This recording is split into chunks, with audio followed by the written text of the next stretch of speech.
ഏതൊരാൾക്കും ചിന്തിക്കാൻ കൂടി സാധിക്കാത്ത കാര്യങ്ങൾ ചെയ്യുവാൻ കഴിവുള്ളവനാണ് ഹനുമാൻ. നല്ല ഉറച്ച വിശ്വാസത്തോടുകൂടി കാളകളെപ്പോലെ കഴുത്തും തലയും പൊക്കി പിടിച്ചുകൊണ്ട് പച്ച പുൽപ്പരപ്പിൽ മഹാബലവാനായിട്ടുള്ള അതിധീരനായിട്ടുള്ള ജ്ഞാനിയായിട്ടുള്ള ആഞ്ജനേയൻ അങ്ങനെ നടന്നു എന്ന് പറയാണ്. ആ പർവ്വതത്തിൻ്റെ മുകളിൽ കൂടെ ചാടുന്നതിന് മുമ്പായിട്ട് മാമലയുടെ മുകളിൽ കൂടെ അങ്ങനെ അങ്ങോട്ടും ഇങ്ങോട്ടും ലാത്തി അങ്ങോട്ടും ഇങ്ങോട്ടും സഞ്ചരിച്ചു. മഹാബല ധീര സലിലകൽപ്പേഷു വിചചാര യഥാസുഖം. അങ്ങോട്ടും ഇങ്ങോട്ടും താൻ പോകുന്ന തൻ്റെ ലക്ഷ്യം നിറവേറ്റാനായിട്ട് താൻ എന്തെല്ലാം ചെയ്യേണ്ടി വരും എന്നെല്ലാം ചിന്തിച്ചുകൊണ്ട് ആഞ്ജനേയസ്വാമി ഹനുമാൻ അങ്ങനെ നടന്നു എന്ന് പറയാണ്. ആ വീരൻ ഉജ്ജ്വലനായിട്ടുള്ള ഹനുമാൻ ഉഗ്രസിംഹത്തിനെ പോലെ നടക്കുമ്പോൾ ആ മാറിടം കൊണ്ട് വലിയ വലിയ മരങ്ങളെയൊക്കെ സ്പർശിച്ചപ്പോൾ അതെല്ലാം കടപുഴങ്ങി വീണു എന്ന് പറയുകയാണ്. ആ മാമരങ്ങളൊക്കെ കടപുഴങ്ങി വീണു. അത്രയും ശക്തിയോടുകൂടിയാണ് ആഞ്ജനേയസ്വാമിയുടെ നടത്തം. നാനാ പക്ഷി മൃഗങ്ങളൊക്കെ നടുങ്ങാൻ തുടങ്ങി. മാമരങ്ങൾ വീഴുന്ന ശബ്ദം കേട്ടിട്ട് കാൽ ചവിട്ടേറ്റ ഘോര മൃഗങ്ങൾ ചതഞ്ഞരഞ്ഞു. അവയെല്ലാം ചാവാനായിട്ട് ഇടവന്നു, മരണമടഞ്ഞു എന്നൊക്കെ പറയുകയാണ്. ദ്വിജാൻ വിത്രാസേൻ ധീമാൻ ഉരസാ പാതപാൻ ഹരൻ മൃഗാംശസ് ബഹൂന്യഘ്നൻ പ്രവൃദ്ധ ഇവ കേസരി. കേസരി ഇങ്ങനെ നടന്നപ്പോൾ അവിടെയുള്ള എല്ലാവരും വിത്രാസേൻ എല്ലാവരും പേടിച്ച് വിറയ്ക്കാൻ തുടങ്ങിയെന്ന് മാത്രമല്ല മൃഗങ്ങളൊക്കെ അവിടെ മരങ്ങളൊക്കെ താഴെ വീഴുന്ന ശബ്ദം കേട്ട് പേടിച്ച് ഘോരമൃഗങ്ങളൊക്കെ താഴെ വീണ് ചതഞ്ഞരഞ്ഞു എന്നൊക്കെ പറയുകയാണ്. പല നിറത്തിലുള്ള സ്വാഭാവിക വർണ്ണങ്ങളോട് കൂടിയ ധാതുക്കളാൽ പരിശോഭിതമായിട്ടുള്ള ആ അന്തരീക്ഷം, അതുപോലെ യക്ഷന്മാർ, കിന്നരന്മാർ, ഗന്ധർവന്മാരൊക്കെ ധാരാളം അധിവസിക്കുന്ന ആ ഗിരിശൃംഗത്തിൽ ആഞ്ജനേയസ്വാമി അങ്ങനെ നടക്കുമ്പോൾ കയത്തിലെ ഉരകേശ്വരൻ പോലെ ഒരു ഗർത്തത്തിൽ സർപ്പം തലവൊക്കി നിൽക്കുന്ന പോലെ അങ്ങനെ ശോഭിച്ചു എന്ന് പറയുകയാണ്. അങ്ങനെ പ്രശോഭിച്ചു നിന്നു. എല്ലാവരും ആഞ്ജനേയസ്വാമിയെ കണ്ടിട്ട് അത്ഭുതപ്പെട്ടു. ആദിത്യനെയും അതുപോലെ ദേവേന്ദ്രനെയും സകല ജീവപ്രാണ പിതാവായിട്ടുള്ള വായുദേവനെയും ഒക്കെ ആഞ്ജനേയസ്വാമി അഞ്ജലി ബന്ധത്താൽ ഒന്ന് നമസ്കരിച്ചു, ഒന്ന് സാദരം വന്ദിച്ചു. കർമ്മസാക്ഷിയാണല്ലോ ഭഗവാൻ ആദിത്യൻ. അതുപോലെ ത്രിലോക ചക്രവർത്തിയാണ് ദേവേന്ദ്രൻ. എല്ലാ ജീവന്മാർക്കും പ്രാണദാതാവായിട്ടുള്ള വായുദേവൻ. ആ വായുദേവൻ ആണ് തൻ്റെ സ്വന്തം പിതാവ്. നല്ലപോലെ അനുസ്മരിച്ചു വായുദേവനെ. അതുപോലെ തന്നെ എല്ലാത്തിൻ്റെയും ആദി കർത്താവായിട്ടുള്ള ബ്രഹ്മാവിനെയും മറ്റുള്ള സകല ജീവജാലങ്ങളെയും ആഞ്ജനേയസ്വാമി അഞ്ജലി ബന്ധം കൊണ്ട് സ്മരിച്ചു. എല്ലാവരെയും നമസ്കരിച്ചു.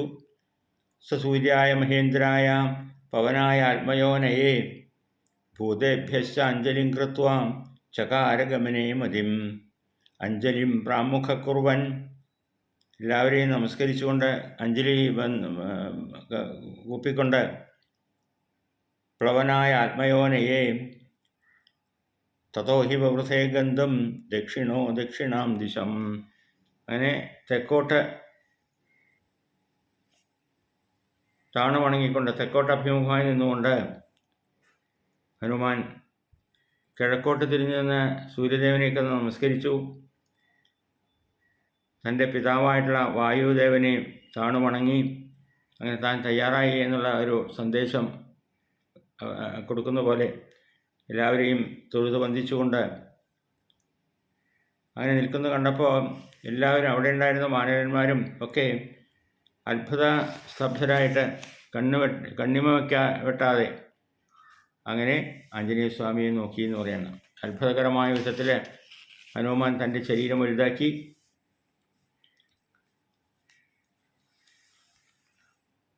ഒരു സാധാരണക്കാർക്ക് ചിന്തിക്കാൻ പോലും സാധിക്കാത്ത രൂപത്തിലുള്ള വലിപ്പം തൻ്റെ ശരീരത്തിനുണ്ടാക്കി എന്ന് പറയുകയാണ്. അവിടെ കുനിഞ്ഞിരുന്നു കൊണ്ട് തൻ്റെ കൈപ്പത്തികളും കാലടികളൊക്കെ ആ മഹാപർവ്വതത്തിൽ ഊന്നി വെച്ചുകൊണ്ട് അല്പനിമിഷങ്ങൾ അങ്ങനെ ചിന്തിച്ചുകൊണ്ടിരുന്നു. ആ ശക്തി കൊണ്ട് ആ വലിയ മല ചാഞ്ചാടി എന്ന് പറയണം.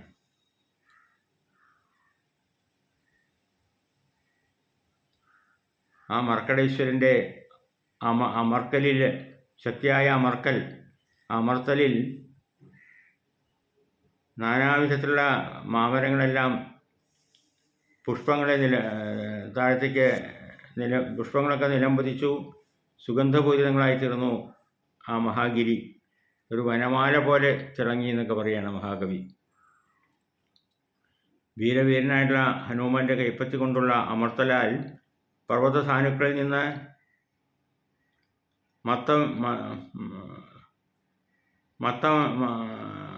മതം പൊട്ടിയ ആനയെപ്പോലെ, ആനയുടെ മതനീരെന്ന പോലെ തന്നെ അങ്ങനെ വെള്ളം ഒഴുകി തുടങ്ങി എന്നെല്ലാം പറയുകയാണ്. കറുപ്പ്, വെളുപ്പ്, ചുവപ്പ് മുതലായ നിറങ്ങളെ കൊണ്ട് ചുട്ടിക്കുത്തിയ പോലെയായി ആ പർവ്വതം. മധ്യത്തിൽ കത്തുന്ന അഗ്നി പുകവമിക്കുന്നത് പോലെ മനയോലക്കല്ലുകൾ പരന്നൊഴുകി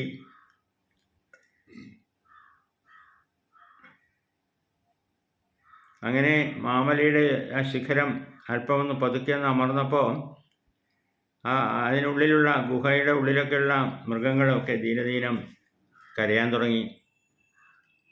അമർക്കലിൽ, ആഞ്ജനേയസ്വാമിയുടെ ആ ശക്തിയേറിയ അമർക്കലിൽ ഗുഹാന്തർഭാഗത്തുള്ള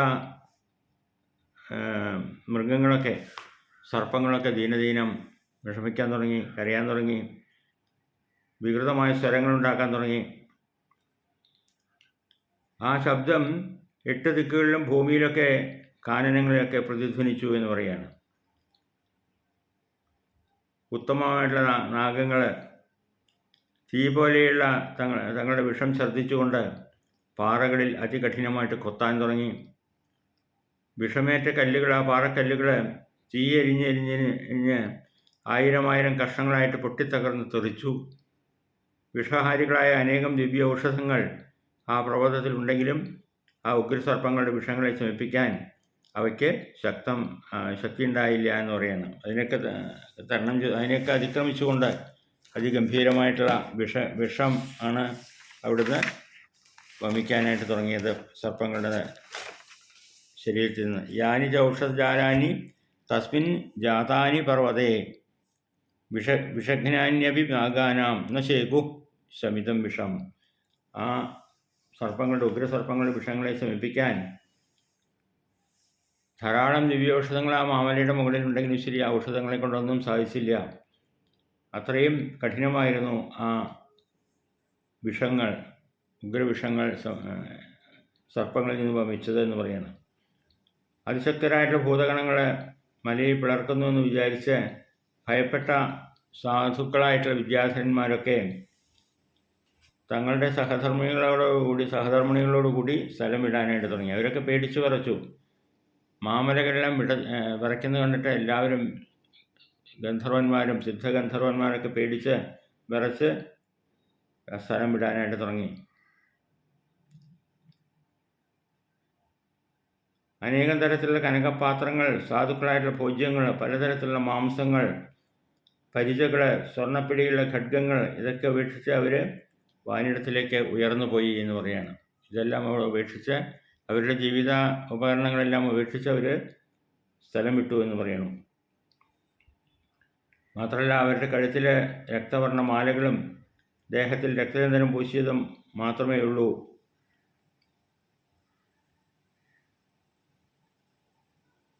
ഭർത്താക്കന്മാരൊന്നിച്ച് അമ്പരമധ്യത്തിൽ, ആകാശമധ്യത്തിൽ നിൽക്കുന്ന ദേവസ്ത്രീകൾ ആശ്ചര്യത്തോടുകൂടി പുഞ്ചിരിക്കാൻ തുടങ്ങി. അവർക്ക് അത്ഭുതകരമായ കാഴ്ചയായിരുന്നു ആഞ്ജനേയസ്വാമിയുടെ ഈ രൂപം. വിദ്യാധരന്മാർ, മറ്റുള്ള മുനീശ്വരന്മാർ അവരൊക്കെ സ്വന്തം സിദ്ധികൾ ഉപയോഗിച്ചുകൊണ്ട് ആകാശത്തിൽ നിന്നുകൊണ്ട് ആ പർവ്വതത്തെ അങ്ങനെ നോക്കുകയാണ്. പുണ്യാത്മാക്കളായിട്ടുള്ള ആ മഹർഷി വര്യന്മാർ അവരുടെ സംഭാഷണങ്ങളൊക്കെ ആകാശത്തിൽ അങ്ങനെ കേട്ടു തുടങ്ങി എന്ന് പറയുകയാണ്. സിദ്ധചാരണ ഗന്ധർവന്മാരൊക്കെ പരസ്പരം സംസാരിക്കാൻ തുടങ്ങി ആഞ്ജനേയ സ്വാമിയുടെ അവസ്ഥ കണ്ടിട്ട്. ശുശ്രൂഷ തഥാ ശബ്ദം ഋഷീണാം ഭാവിതാത്മനാം ചാരണാനാം ച സിദ്ധാനാം ശിതാനാം വിമലേംബരെ. അവരൊക്കെ ആകാശത്തിൽ നിന്നുകൊണ്ട്, നിർമ്മലമായിട്ടുള്ള സ്ഥലത്ത് നിന്നുകൊണ്ട് പല കാര്യങ്ങളും സംസാരിക്കാൻ തുടങ്ങി. അവരുടെ സംഭാഷണങ്ങളൊക്കെ കേൾക്കാൻ തുടങ്ങി. അവർ പറയണത്രേ, മഹാവേഗമുള്ളവനായിട്ടുള്ള ഈ മലയ്ക്ക് തുല്യം ശരീരമുള്ളവനായിട്ടുള്ള വായുപുത്രനായിട്ടുള്ള ഹനുമാൻ ഇതാ ഈ സമുദ്രം കടക്കാനായിട്ട് തുടങ്ങുന്നു. എല്ലാവർക്കും വേണ്ടി, ശ്രീരാമചന്ദ്രനും പ്രത്യേകിച്ച് ശ്രീരാമചന്ദ്രൻ്റെ കാര്യങ്ങൾ നേടാൻ വേണ്ടി, അതുപോലെ വാനര സൈന്യത്തിന് വേണ്ടി എന്താണോ അസാധ്യമായത് ആ കർമ്മം ചെയ്യാനായിട്ട് ഇതാ ഹനുമാൻ തുടങ്ങുന്നു. മറുകര കാണാൻ സാധിക്കാത്ത സാഗരം ലംഘനം ചെയ്യാനായിട്ട് ഹനുമാൻ തയ്യാറാവുകയാണ് എന്നെല്ലാം അവർ ഹനുമാനെ പ്രശംസിച്ച് സംസാരിക്കുന്നത് കേൾക്കാം എന്ന് പറയണം. രാമാർത്ഥം വാനരാർത്ഥം ച ചികീർഷൻ കർമ്മ ദുഷ്കരം സമുദ്രസ്യ പരംപാരം ദുഷ്പ്രാപം പ്രാപ്തുമിച്ഛതി. രാമന് വേണ്ടിയിട്ടും വാനരന്മാർക്ക് വേണ്ടിയിട്ടും ഒക്കെ ചെയ്യുന്ന ഈ ഉപകാരം, വളരെ ദുഷ്കരമായിട്ടുള്ള ആ കർമ്മം, സമുദ്രസ്യ പരംപാരം, സമുദ്രത്തിനെ തരണം ചെയ്യുക എന്നുള്ള ആ മഹത്തായ കർമ്മം ചെയ്യാനായിട്ട് ഇതാ ഹനുമാൻ തയ്യാറായിരിക്കുന്നു. ദുഷ്പ്രാപം പ്രാപ്തുമിച്ഛതി, ദുഷ്പ്രാപമായിട്ടുള്ള ആ കർമ്മം പ്രാപിക്കാനായിട്ട് തയ്യാറായിരിക്കുകയാണ് ആഞ്ജനേയ സ്വാമി ഹനുമാൻ എന്നെല്ലാം പറഞ്ഞുകൊണ്ട് വിദ്യാധരന്മാർ അദ്രിശൃംഗത്തിൽ ആ മലയുടെ മുകളിൽ നിൽക്കുന്ന ഹനുമാനെ വീണ്ടും വീണ്ടും കൗതുകത്തോടുകൂടി നോക്കുകയാണ്. വീണ്ടും ആ രൂപം വർണ്ണിക്കുകയാണ് ഇവിടെ. അചിന്ത്യമായിട്ടുള്ള മാരുതിയുടെ രൂപം. മാരുതി ദേഹമൊന്ന് കുലുക്കി രോമങ്ങളൊക്കെ ഒന്ന് കുടഞ്ഞു എന്ന് കനത്ത മുടികളെല്ലാം ഒന്ന് ഇളക്കിക്കൊണ്ട് അതിഭയങ്കരമായ നാദത്തോടു കൂടി ഒന്ന് അലറിയുന്നതാണ്. വല്ലാത്തൊരു ശബ്ദം പുറപ്പെടുവിച്ചു ഹനുമാൻ. ഉരുണ്ടു തടിച്ച തൻ്റെ വാലിനെ ഒന്ന് വീശി എന്ന് പറയാം. അത് കണ്ടാൽ മഹാസർപ്പത്തെ പോലെയായിരുന്നു തോന്നിയിരുന്നത്. ഗരുഡൻ കൊത്തിയെടുത്ത മഹാസർപ്പത്തെ പോലെ തൻ്റെ വാലിനെ ഒന്ന് വീശി ആ ഊക്കോടെ വീശിയ വാല് അങ്ങനെ പിന്നിൽ ഉയർന്നു നിൽക്കുന്നത് കാണാം. മഹാപരിഖങ്ങളെക്കാൾ ശക്തമായ കൈകൾ നിലത്ത് കുത്തി ഉറപ്പിച്ചു. ഉദരമൊന്ന് ഏക്കി പിടിച്ചു. രണ്ട് കാലും മടക്കി കൈകളും കഴുത്തും ചെറുതാക്കി അത്യുജ്വല തേജസ്സോടുകൂടി വീര്യത്തോടുകൂടി ആ മഹാനായിട്ടുള്ള ആഞ്ജനേയൻ തൻ്റെ കടഞ്ഞെടുത്ത ശരീരം അങ്ങനെ പിടിച്ചു നിൽക്കുന്നത് കണ്ടാൽ ആ എല്ലാ ദേഹത്തിൻ്റെ ശക്തി മുഴുവൻ വ്യക്തമാക്കിക്കൊണ്ടായിരുന്നു ആ നിൽപ്പ്. ആ നിൽപ്പൊന്ന് കാണേണ്ടത് തന്നെയാണെന്ന് പറയുകയാണ്. സംഹത്യ ച ഭുജവും ശ്രീമാം തഥൈവ ശിരോധരാം തേജസ്സത്വം തഥാ വീര്യം ആവിവേശ സവീര്യവാൻ. വീര്യവാനായിട്ടുള്ള ഹനുമാൻ തൻ്റെ വീര്യത്തെ മുഴുവൻ ആവിവേശം ചെയ്തുകൊണ്ട്, പ്രകടമാക്കിക്കൊണ്ട്, തൻ്റെ തേജസ്സിനെല്ലാം കാണിച്ചുകൊണ്ട് അങ്ങനെ കാണുന്നത് അത്ഭുതകരം തന്നെ. തൻ്റെ ദൃഷ്ടികൾ വളരെ വിദൂരത്തിലേക്ക് പോലും കാണാൻ കഴിവുള്ള തൻ്റെ കണ്ണുകൾ അതൊന്ന് അല്പമൊന്ന് മേലോട്ടാക്കി, കണ്ണൊന്ന് അല്പം ചെറുതാക്കി ആകാശത്തെ നോക്കിക്കൊണ്ട് പ്രാണവായുവൊക്കെ നെഞ്ചിലാക്കിക്കൊണ്ട് രണ്ട് കാലുകളും ഒന്നുകൂടി അമർത്തി ഊന്നി എന്ന് പറയാണ്. അങ്ങനെ ആ കപികുഞ്ചരൻ ചെവികളെല്ലാം കൂർപ്പിച്ചുകൊണ്ട് അതിശക്തനായിട്ടുള്ള ശ്രീ ഹനുമാൻ ഇതാ ഇപ്പോൾ ചാടും എന്നുള്ള ഭാവത്തിൽ ഉള്ള നിൽപ്പ്, ചാടുവാൻ തയ്യാറായി നിർനിമേഷനായിട്ട് അത്ഭുതസ്തബ്ധനായിട്ട് നിൽക്കുന്ന ആ കവിവരന്മാരോട്, അവിടെ ചുറ്റി നിൽക്കുന്ന കവിവരന്മാരോട് ധീരമായിട്ട് സ്വരത്തിൽ ഹനുമാൻ പറയാണ് ഹനുമാൻ്റെ വാക്കുകൾ. വാനരശ്രേഷ്ഠ ഇതം വചനം അബ്രവീൽ. വാനരന്മാരുടെ ശ്രേഷ്ഠരായുള്ള വാനരന്മാരോട്, തൻ്റെ ചുറ്റി നിൽക്കുന്ന വാനരന്മാരോട് തൻ്റെ യാത്ര കാണാനായിട്ട് തന്നെ യാത്ര അയക്കാൻ വന്നിട്ടുള്ള കപിവരന്മാരോട് ധീരമായ സ്വരത്തിൽ ആഞ്ജനേയസ്വാമി പറയുകയാണ്, അല്ലയോ സുഹൃത്തുക്കളെ, ശ്രീരാമചന്ദ്രസ്വാമിയുടെ വായുവേഗത്തിലുള്ള ബാണം പോലെ ഞാനിതാ ലങ്കയിലേക്ക് പറക്കാൻ പോവുകയാണ്. ശ്രീരാമസ്വാമിയുടെ ശരത്തിനെ പോലെയാണ് ഞാൻ ഇവിടുന്ന് പോകാൻ തയ്യാറായിട്ടുള്ളത്. യഥാ രാഘവ നിർമുക്ത ശരശ്വസന വിക്രമ. രാക്ഷസ ചക്രവർത്തി കാത്തുരക്ഷിക്കുന്ന ആ സ്ഥലത്ത് ജാനകി ദേവിയെ കാണാതെ വന്നാൽ ഇതേ ഊക്കിൽ തന്നെ ഞാൻ ദേവന്മാർ വസിക്കുന്ന സ്ഥലത്തേക്ക് പോകും. പറയാണ്, തൻ്റെ ദൃഢനിശ്ചയം അറിയിക്കുകയാണ്. ഗച്ഛേ തത്വൽ ഗമിഷ്യാമി ലങ്കാം രാവണപാലിതാം. ഇപ്പം ഞാൻ ലങ്കയിലേക്ക് പോകും. ധൈര്യമായിട്ട് രാവണൻ കാത്തു സൂക്ഷിക്കുന്ന ലങ്കയിലേക്ക് ഞാൻ പോകും. നഹി ദ്രക്ഷ്യാമി യതി താം ലങ്കായാം ജനകാൽപജാം. അവിടെ ലങ്കയിൽ സീതാദേവിയെ കാണാൻ സാധിച്ചില്ല എങ്കിൽ അനേനൈവ ഹി വേഗേന ഗമിഷ്യാമി സുരാലയം. വളരെ വേഗത്തിൽ തന്നെ, അതേ ഊക്കിൽ തന്നെ, ഏതൊരു ശക്തിയിലാണോ ഞാൻ ലങ്കയിലെത്തിയത് അതേ ശക്തിയിൽ തന്നെ ഞാൻ ലങ്കയിൽ നിന്ന് ദേവലോകത്തേക്ക് പറന്നെത്തും.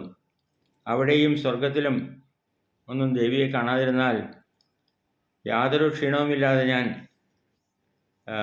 ലങ്കയിൽ ചെന്ന് രാവണനെ ബന്ധിച്ച് കൊണ്ടുവരും എന്ന് പറയാണ്.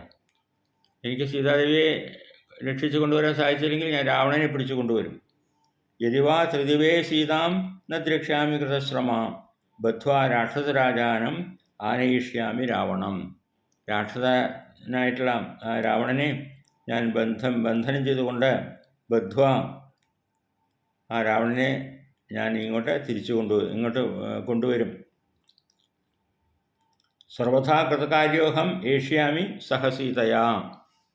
എന്തായാലും ശരി, ശ്രീരാമചന്ദ്രസ്വാമി പറഞ്ഞ കാര്യം ഞാൻ നിർവഹിച്ചിട്ടേ വരുള്ളൂ. വേണ്ടി വന്നാൽ രാവണനോട് കൂടി ലങ്കയെ തന്നെ പുഴക്കിയെടുത്തുകൊണ്ട് ഞാൻ ഇങ്ങോട്ട് എത്തിക്കും എന്നെല്ലാം ആഞ്ജനേയസ്വാമിയുടെ ധീരമായിട്ടുള്ള വാക്കുകൾ എല്ലാവരോടും പറയുകയാണ്. ശ്രീരാമചന്ദ്രസ്വാമിയുടെ വായുവേഗമുള്ള ബാണം പോലെ ഞാനിതാ ലങ്കയിലേക്ക് പോകുന്നു. രാക്ഷസ ചക്രവർത്തി കാത്തു സൂക്ഷിക്കുന്ന ആ സ്ഥലത്ത് ജാനകി ദേവിയെ കാണാതെ വന്നാൽ അതേ ഊക്കിൽ തന്നെ ഞാൻ ദേവന്മാർ വസിക്കുന്ന സ്ഥലത്തേക്കെത്തും, ദേവലോകത്തേക്കെത്തും. അവിടെയും ദേവിയെ കാണാതിരുന്നാൽ, സീതാദേവിയെ കാണാതിരുന്നാൽ യാതൊരു ക്ഷീണവുമില്ലാതെ തന്നെ ഞാൻ ലങ്കയിൽ ചെന്ന് രാവണനെ ബന്ധിച്ച് കൊണ്ടുവരും എന്ന് പറയുകയാണ്. എങ്ങനെയായാലും ശരി, ശ്രീരാമചന്ദ്രസ്വാമിയുടെ കാര്യം നിർവഹിച്ചിട്ടേ ഞാൻ വരുള്ളൂ. വേണ്ടി വന്നാൽ രാവണനോട് കൂടി ലങ്കയെ തന്നെ പുഴക്കി എടുത്തുകൊണ്ട് ഞാൻ ഇങ്ങോട്ട് എത്തിക്കും എന്ന് ഉള്ള ആത്മവിശ്വാസത്തോടുള്ള വാക്കുകൾ ആണ് ആഞ്ജനേയസ്വാമി പറഞ്ഞത്. ഏമുക്താതു ഹനുമാൻ വാനരാൻ വാനരോത്തമാം. അങ്ങനെ ഹനുമാൻ യാതൊരു കൂസലും കൂടാതെ മേൽപോട്ട് ചാടാൻ തയ്യാറായിക്കൊണ്ട് താൻ പറഞ്ഞ വാക്കുകൾ, ആ വാക്കുകൾ പറഞ്ഞതിന് ശേഷം പറഞ്ഞ പോലെ തന്നെ മുകളിലേക്ക് എടുത്ത് ചാടി എന്ന് പറയാം. ഗരുഡനെ പോലെ കപികേസരിയായ ആഞ്ജനേയൻ ഹനുമാൻ തൻ്റെ സ്വാമിയെ നല്ലപോലെ സ്മരിച്ചു. കൊടുങ്കാറ്റ് പോലെ മേലോട്ടുയർന്നു. ആ വാനരേശ്വരൻ്റെ ഒപ്പം വാനരേശ്വരൻ ഹനുമാൻ പൊങ്ങിയതിൻ്റെ കൂടെ തന്നെ വൃക്ഷനിരകളെല്ലാം കൊമ്പുകൾ ഒതുക്കിക്കൊണ്ട് കടപുഴങ്ങി വീണു എന്ന് പറയാണ്. ആഞ്ജനേയസ്വാമിയുടെ ആ ഉയർന്നു പൊങ്ങലിൻ്റെ വായു സ്പർശമേറ്റിട്ട് അവിടെയുള്ള വൃക്ഷങ്ങളെല്ലാം കടപുഴങ്ങി വീണു. വനദ്രുമങ്ങൾ അമ്പലത്തിൽ അണഞ്ഞു.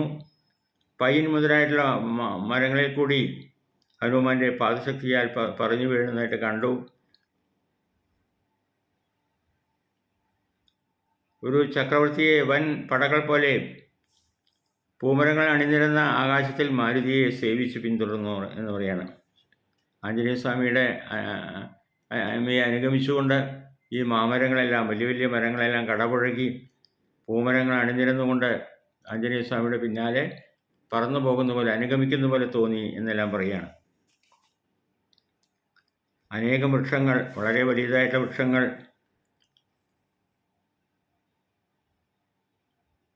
ഇന്ദ്രവജ്രത്തെ ഭയപ്പെട്ട പർവ്വതങ്ങളെപ്പോലെ ആ കടലിൽ, സാഗരത്തിൽ പതിച്ചു. മാമരങ്ങളെല്ലാം പലതും വെള്ളത്തിൽ വീഴാനായിട്ട് തുടങ്ങി. കൈകൂപ്പിയ പോലെയുള്ള മുട്ടുകൾ, വികസിച്ച കുസുമങ്ങൾ, ഇതൊക്കെ നിറഞ്ഞ ആ വൃക്ഷവൃന്ദങ്ങൾ മാമലയും മിന്നാമിനുങ്ങ പോലെ മേഘതുല്യകാരനായിട്ടുള്ള വാനരേന്ദ്രനെ പ്രശോഭിപ്പിച്ചു. ആ വായുപുത്രൻ്റെ വേഗതയാൽ കൂടെ പോന്ന വൃക്ഷങ്ങളെല്ലാം പലതും പൂക്കളൊക്കെ താഴത്തേക്ക് കൊഴിഞ്ഞു വീണു, സമുദ്രത്തിൽ വീണു തുടങ്ങി. നാനാവർണ്ണത്തിൽ ഉള്ള ലോലമായിട്ടുള്ള കുസുമങ്ങൾ, പൂക്കൾ, തുരുതരെ വീണ് കിടക്കുന്ന ജലരാശി, സമുദ്രത്തിൻ്റെ പരപ്പ്, അത് കണ്ടാൽ നക്ഷത്രങ്ങളെ നിറഞ്ഞു നിൽക്കുന്ന ആകാശം പോലെ തോന്നും എന്നൊക്കെ പറയുകയാണ്. വിചിത്ര വർണ്ണങ്ങളോട് കൂടിയിട്ടുള്ള പുഷ്പങ്ങൾ ദേഹം മുഴുവൻ അണിഞ്ഞ ആ വാനര ഈശ്വരൻ മിന്നൽ പ്രകാശത്തോടുകൂടി ഉയർന്ന് കാർമുകിൽ പോലെ കാണപ്പെട്ടു എന്നൊക്കെ പറയാം. ഒരു മേഘം സഞ്ചരിക്കുന്ന പോലെ മിന്നൽ പ്രകാശത്തോടുകൂടി ഉയർന്നു പൊങ്ങി ആഞ്ജനേയസ്വാമി. ആ ആഞ്ജനേയൻ്റെ ശക്തി കൊണ്ട് ഒന്നിച്ചു പോന്ന പൂക്കൾ പലതും പതിച്ച് ആകാശം നല്ല തുടുത്ത് നല്ല കമനീയമായിട്ടുള്ള കാഴ്ചയാണത് എന്നെല്ലാം പറയുന്നു. രണ്ട് ഭാഗത്തേക്കും താഴത്തേക്ക് വീണ ആ പുഷ്പങ്ങൾ ആകാശമണ്ഡലത്തിൽ പ്രശോഭിക്കുന്നത് കാണാം. അലകടൽ മുഴുവൻ അഥവാ ആകാശം ഒട്ടുക്കം പാനം ചെയ്യുവാൻ വെമ്പുന്ന പോലെ മഹാത്മാവായിട്ടുള്ള ആ കവീശ്വരൻ വിഹായസിൻ്റെ മധ്യത്തിൽ വിരാജിച്ചു, ആകാശത്തിൽ ഇങ്ങനെ വിരാജിച്ചു എന്ന് പറയുകയാണ്. വായുമാർഗത്തിൽ കൂടി വളരെ വേഗം ഗമനം ചെയ്യുന്ന മാരുതിയുടെ ഉജ്ജ്വല നേത്രങ്ങൾ പർവ്വതത്തിൽ രണ്ട് സ്ഥലത്തായി ആടുന്ന ചെന്തി പോലെ മിന്നിത്തിളങ്ങി, കണ്ണുകളെല്ലാം വളരെയധികം ശോഭയോടുകൂടി നിറഞ്ഞു നിൽക്കുന്നതായിട്ട് കാണാനായിട്ട് സാധിക്കും ആകാശമാർഗത്തിൽ. സസ്യവിദ്യുൽ പ്രഭാകാരെ വായുമാർഗാനുസാരിണ നയനേ സംപ്രകാശയതേ പർവ്വതസ്ഥാവിവാനലൗ. വായുമാർഗത്തിൽ കൂടി ദ്രുതഗമനം ചെയ്യുകയാണ് മാരുതിയുടെ ഉജ്ജ്വലമായിട്ട് നേത്രങ്ങൾ, കണ്ണുകൾ പർവ്വതത്തിൻ്റെ രണ്ട് സ്ഥലത്തായിട്ട് ആടുന്ന ചെന്തീ പോലെ മിന്നിത്തിളങ്ങി എന്നെല്ലാം പറയാണ്. അങ്ങനെ മഹാപ്രഭുവായിട്ട് ശ്രീരാമചന്ദ്രൻ്റെ ദൂതനായിട്ട് പോകുന്ന ഹനുമാൻ്റെ ആ ലോചനങ്ങൾ, ആ കണ്ണുകൾ കണ്ടു കഴിഞ്ഞാൽ സൂര്യചന്ദ്രന്മാർ ഒന്നിച്ച് ആകാശത്തിൽ അങ്ങനെ ഉയർന്നു പോകുന്നത് പോലെ തോന്നും എന്ന് പറയാണ്. സൂര്യനും ചന്ദ്രനും സഞ്ചരിക്കുന്ന പോലെ തോന്നും ആഞ്ജനേയസ്വാമിയുടെ കണ്ണുകൾ കണ്ടാൽ. അന്തി ചുകപ്പാർന്ന ആദിത്യ ബിംബം പോലെ ഈ വായുപുത്രൻ്റെ അരുണവർണ്ണമുള്ള ആ മുഖം പൂർവാധികം വിളങ്ങാൻ തുടങ്ങി. ചാടുന്ന ഹനുമാൻ്റെ ഉയർന്നു നിൽക്കുന്ന വാല് നഭസിൽ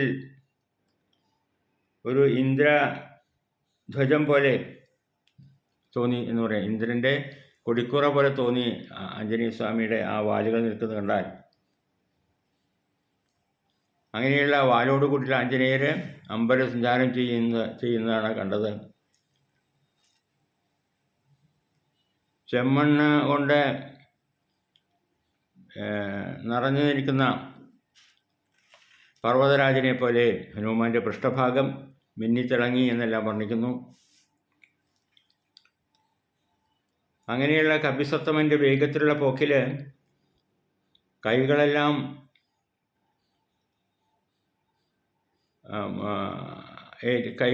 സ്പർശിച്ച് കാറ്റിൽ തട്ടിയിട്ട് നല്ല ഇരമ്പൽ ശബ്ദം കേട്ടുകൊണ്ടിരുന്നു എന്ന് പറയാണ്. ഉത്തരദിക്കിൽ നിന്നൊരു കൊള്ളിമീൻ ദക്ഷിണഭാഗത്തേക്ക് പോകുന്നത് പോലെ, പറക്കുന്ന സൂര്യഭഗവാനെ പോലെ, ചങ്ങലയിട്ട് കെട്ടുവാൻ തുടങ്ങുന്ന മതിയാനയെപ്പോലെയൊക്കെ മാരുതി ആകാശത്തിൽ ശോഭിച്ചു എന്നെല്ലാം വർണ്ണിക്കുന്നു. ഖേയഥാ നിപതന്തുൽക്കാം ഹ്യുത്തരാത്തത് വിനിസൃതാം ദൃശ്യതേ സാനുബന്ധാച തഥാസ കപികുഞ്ചര. ആ കപികുഞ്ചരൻ്റെ യാത്ര കണ്ടാൽ ഒരു ഉൽക്ക താഴത്തേക്ക് പോകുന്ന പോലെ, വടക്കു നിന്ന് തെക്കോട്ട് ഒരു കൊള്ളിമീൻ പോകുന്നത് പോലെ, അല്ലെങ്കിൽ പറക്കുന്ന ഒരു സൂര്യഭഗവാനെ പോലെ തോന്നും എന്നൊക്കെ പറയാണ്. തൻ്റെ കൈകൾ മുകളിൽ ചലിപ്പിച്ചുകൊണ്ട് തൻ്റെ അടിയിൽ അതിവേഗത്തിലോടുന്ന നിഴൽ കടലിൽ കാറ്റടിച്ചു വരുന്ന കപ്പൽ പോലെ ആ ഹനുമാനെ കണ്ടാൽ അങ്ങനെ തോന്നും എന്നൊക്കെ പറയണം. ആഞ്ജനേയ സ്വാമിയുടെ ആ ശക്തി, യാത്രയുടെ ശക്തി കൊണ്ട് അലകടലിൻ്റെ ആ ഭാഗങ്ങളെല്ലാം പേ പിടിച്ച പോലെയായി നടത്തം. തിരമാലകളൊക്കെ ആഞ്ഞടിക്കാൻ തുടങ്ങി. ഉയർന്നുയർന്നു വരുന്ന തിരമാലകളാൽ ഊക്കേറിയ ആഞ്ജനേയ സ്വാമിയുടെ യാത്ര, ആഞ്ജനേയൻ്റെ പോക്കും കാർമേഘത്തിൻ്റെ കൊടുങ്കാറ്റും കൂടിയൊക്കെ ചേർന്നപ്പോൾ അലകടലൊക്കെ അഭൂതപൂർവമായിട്ട് ഇരമ്പാൻ തുടങ്ങി. ഏത് ഭാഗത്തു കൂടെയാണോ ആഞ്ജനേയ സ്വാമി യാത്ര ചെയ്യുന്ന ആ ഭാഗം ഇരമ്പി തുടങ്ങി എന്ന് പറയുകയാണ്. ഉപ്പുസമുദ്രത്തിലെ തിരമാലകളെ ഭേദിച്ചു കൊണ്ടുപോകുന്ന ഹനുമാൻ ആകാശത്തെയും അതുപോലെ തന്നെ ഭൂമിയെയും ഒക്കെ വേർതിരിക്കുന്നവനെ പോലെയായി എന്നർത്ഥം. ഒരു അതിർത്തി പോലെ നിറഞ്ഞ് ഒഴുകാൻ തുടങ്ങി ആഞ്ജനേയൻ. അതിവേഗതയോടുകൂടി ആകാശത്തിൽ കൂടി പറക്കുന്നു. മേരു, മന്ദരം മുതലായുള്ള ശൈലരാജ്യങ്ങൾക്ക് തുല്യമായി ശൈലരാജതുല്യരായിട്ട് പൊങ്ങി വരുന്ന തിരമാലകളെ അങ്ങനെ തരണം ചെയ്തുകൊണ്ട് എണ്ണി കണക്കാക്കുന്ന പോലെയുള്ള ആ ദൂരം പിന്നിട്ടുകൊണ്ട് അങ്ങനെ ആഞ്ജനേയ സ്വാമി മുന്നോട്ട് പോവുകയാണ്. ആ യാത്രയുടെ ശക്തി കൊണ്ട് സാഗരത്തിലുള്ള ജലം മേൽപോട്ടുയർന്നു. ശരൽക്കാല മേഘം പോലെ പ്രശോഭിച്ചു എന്നൊക്കെ പറയുകയാണ്. സമുദ്രത്തിൽ നിന്നും ഉടുപ്പ് അഴിച്ചിട്ടവരെ പോലെ സമുദ്രാന്തർഭാഗത്തുള്ള തിമിംഗലം, മുതല, ആമ മുതലായിട്ടുള്ള ജന്തുക്കൾ അവയൊക്കെ പുറംഭാഗത്ത് കണ്ടു തുടങ്ങി. അങ്ങനെ വായുപുത്രൻ വളരെ വേഗത്തിലുള്ള വരവ് കണ്ടപ്പോൾ കടലിലുള്ള ഉഗ്രസർപ്പങ്ങൾ പേടിച്ചു വിറച്ചു എന്ന് പറയണം. ഇത് ഗരുഡനാണെന്ന് വിചാരിച്ചു അത്രേ. കാരണം ഗരുഡൻ വന്നു കഴിഞ്ഞാൽ അവയെ പിടിച്ചു തിന്നും എന്നുള്ളതുകൊണ്ട് അവ പേടിച്ചു. വല്ലാത്ത ഭയതരിതരായിട്ട് തിരമാലകളുടെ ഉള്ളിലൊക്കെ ഒളിച്ചു തുടങ്ങി എന്ന് പറയാണ്. ആഞ്ജനേയൻ്റെ നിഴൽ ആ കടലിൽ പ്രതിഫലിച്ചത് 30 യോജന നീളവും 10 യോജന വണ്ണവും ആയിട്ടാണ്. അത്ര വലിയ നിഴലാണ് ആഞ്ജനേയ സ്വാമിയുടെ ശരീരത്തിൻ്റെ നിഴൽ ആ സാഗരത്തിൽ പതിച്ചത്. നിർമ്മലമായിട്ടുള്ള കാർമേഘം പോലെ മാരുതിയുടെ ഛായ മഹാസാഗരത്തിൽ അങ്ങനെ പിന്തുടർന്നു എന്നൊക്കെ പറയണം. മാരുതിയെ പിന്തുടർന്നു എന്നെല്ലാം വർണ്ണിക്കുന്നു. അങ്ങനെ അതിമനോഹരമായിട്ടുള്ള മാരുതിയുടെ വർണ്ണന, മാരുതിയുടെ യാത്രയുടെ വർണ്ണന തുടർന്നു കൊണ്ടുപോവുകയാണ്. 77 ശ്ലോകം വരെയുള്ള ശ്ലോകങ്ങളാണ് നമ്മളിപ്പോൾ പാരായണം ഏകദേശം അതിൻ്റെ അർത്ഥഭാഗം ചിന്തിച്ചത്. വീണ്ടും ആ യാത്ര തുടരുന്നു. ഇടയിലുണ്ടാകുന്ന ചില സംഭവങ്ങളെല്ലാമാണ് ഇനി വർണ്ണിക്കാനായിട്ട് പോകുന്നത്. നമുക്ക് ഇപ്പോൾ ഈ എപ്പിസോഡ് ഇവിടെ സമർപ്പിച്ച് ഭഗവത്പാദങ്ങൾ സമർപ്പിച്ച് ബാക്കിയുള്ള ഭാഗം അടുത്ത എപ്പിസോഡിൽ വർണ്ണിക്കാം എന്ന് വിചാരിക്കുന്നു. എല്ലാ വാക്കുകളും ശ്രീരാമചന്ദ്രസ്വാമിയുടെ പാദങ്ങൾ സമർപ്പിക്കുന്നു. എല്ലാവർക്കും നന്മ നേർന്നുകൊള്ളുന്നു. സർവത്ര രാമനാമ സങ്കീർത്തനം. രാമ രാമ രാമ രാമ രാമ രാമ.